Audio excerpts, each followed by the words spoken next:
ಶ್ರೀರಾಮನ ಮೂರ್ತಿ ಪ್ರತಿಷ್ಠಾಪನಾ ಕಾರ್ಯವು ನೆರವೇರಿಸಲಾಗಿದೆ.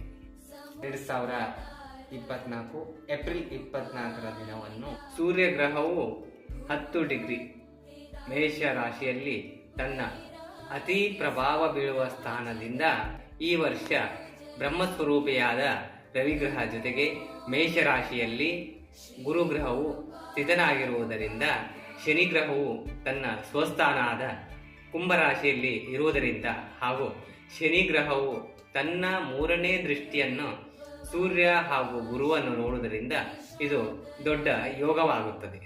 ರವಿ ರಾಜನಾದರೆ ಶನಿಯು ಪ್ರಜೆಯಾಗುತ್ತಾನೆ, ಗುರು ಮಂತ್ರಿಯಾಗಿರುತ್ತಾನೆ. ಇದಲ್ಲದೆ ಇಂತಹ ಒಳ್ಳೆಯ ಸುಯೋಗದಿಂದ ಪ್ರಜೆಗಳ ದೃಷ್ಟಿ ರಾಜನ ಮೇಲೆ ಇರುವುದರಿಂದ, ಹಾಗೆ ಗುರುಗ್ರಹವು ಮಂತ್ರಿ ಬ್ರಹ್ಮಾಂಡದ ಮಂತ್ರಿ ಇರುವುದರಿಂದ ಇದು ಅತ್ಯಂತ ಪ್ರಭಾವಶಾಲಿಯಾದ